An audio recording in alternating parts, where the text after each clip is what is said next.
नमस्कार बच्चों, मैं राजेश सर आपके लिए जो इम्पोर्टेंट क्वेश्चंस हैं, जो होमवर्क आपको भेजा जा रहा है विभाग की तरफ से। तो बच्चों, इस बार शिक्षा विभाग ने स्माइल 3 प्रोग्राम के अंतर्गत आपको होमवर्क शीट भेजी जाती है।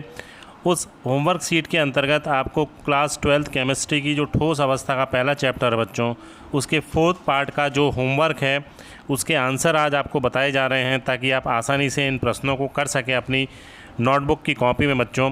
तो पहला जो इसमें प्रश्न पूछा गया था, इसमें क्रिस्टलीय और अक्रिस्टलीय ठोस में अंतर लिखिए। तो बच्चों देखो, यहाँ क्रिस्टलीय और अक्रिस्टलीय ठोस में जो अंतर होता है अपन इसको देखते हैं। पहला जो अंतर है वो है इनके अवयवी कणों की एक निश्चित ज्यामिति पाई जाती है, जबकि अक्रिस्टलीय जो ठोस होते हैं इनके अवयवी कणों की निश्चित ज्यामिति नहीं होती है, ज्यामिति अनिश्चित होती है। दूसरा जो अंतर है बच्चों, क्रिस्टलीय ठोस जो होते हैं इनका गलनांक निश्चित होता है तथा इनके शीतलन वक्र असतत होते हैं, कंटिन्यूअस नहीं होते हैं, जबकि इनका गलनांक अनिश्चित होता है और इनके शीतलन वक्र जो हैं वो सतत होते हैं, कंटिन्यूअस होते हैं जब अपन इनका एक ग्राफ खींचते हैं। अगला जो अंतर है बच्चों, इसमें तीसरा अंतर वो ये है कि क्रिस्टलीय ठोस जो होते हैं विषमदैशिक प्रकृति के होते हैं, अर्थात एक ही क्रिस्टल में इनके भौतिक गुण भिन्न भिन्न दिशाओं में मापने पर भिन्न भिन्न मान दर्शाते हैं, उसको अपन कहते हैं विषमदैशिक प्रकृति।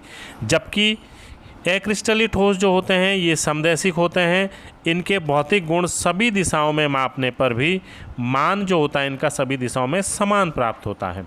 ठीक है बच्चों। चौथा जो अंतर है, ये वास्तविक ठोस होते हैं और ये अक्रिस्टलीय ठोस जो होते हैं आभासीय ठोस या अतिशीतित द्रव कहलाते हैं। तो ये मुख्य चार जो मेन इंपॉर्टेंट अंतर हैं वो आपने यहाँ पर बताएं बच्चों। अगला जो प्रश्न है, निम्न में से ध्रुवीय आणविक ठोस की पहचान कीजिए। केवल ध्रुवीय आणविक ठोस पूछा है। तो यहाँ 4 प्रकार के ठोस आपको बताए गए हैं, ठोस SO2, ठोस NH3, आयोडीन क्रिस्टल और ग्रेफाइट। तो इसमें बच्चों ठोस SO2 जो है वो ही एक ध्रुवीय आणविक ठोस का उदाहरण है, जबकि ठोस NH3 जो है वो हाइड्रोजन आबंधित आणविक ठोस है। आयोडीन क्रिस्टल जो होता है वो अध्रुवीय आणविक ठोस है और ग्रेफाइट जो है वो सहसंयोजक ठोस या नेटवर्क ठोस की श्रेणी में आता है। ठीक है बच्चों। तीसरा जो प्रश्न पूछा गया है आपसे वो है षटकोणीय क्रिस्टल तंत्र हेतु अक्षीय कोणों के मान क्या होंगे। तो इनके जो अक्षीय कोण होते हैं अल्फ़ा बीटा गामा, उसमें अल्फ़ा और बीटा जो होते हैं दोनों समान होते हैं और दोनों के मान 90 डिग्री के होते हैं, जबकि गामा जो होता है वो 120 डिग्री का होता है। अगला प्रश्न है बच्चों, काय केंद्रित एकक कोष्ठिका में अवयवी कणों की संख्या ज्ञात कीजिए।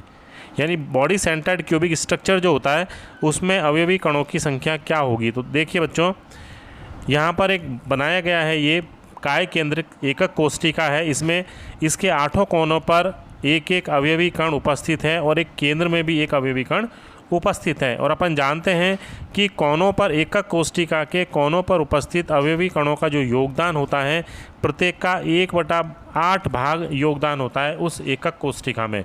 और ऐसे ऐसे 8 अवयवी कण हैं बच्चों, तो कुल भाग कितना हो जाएगा, 1 कण के बराबर योगदान हो जाएगा इन 8 कणों का। ठीक है ना, क्योंकि 1 का 1/8 भाग है और ऐसे ऐसे 8 कोने हैं यानी 8 अवयवी कण हैं, तो कितना हो जाएगा, 1 कण के बराबर योगदान हो जाएगा इस एकक कोष्ठिका में। फिर इसके बीच में भी क्या है, घन के केंद्र में भी एक कण उपस्थित है। तो एक कण है और वो बिल्कुल अंदर होता है, उसका पूरे का एक पूरा योगदान होता है, तो उस कण का योगदान कितना हो गया, 1 कण के बराबर हो गया बच्चों। तो इस प्रकार कुल अवयवी कणों की संख्या कितनी हो गई, 1 + 1 बराबर कितनी हो गई, 2 कण के बराबर हो गई। यानी इसमें 2 कण होते हैं, अवयवी कणों की संख्या 2 हो जाएगी। ये इसका आंसर हो गया।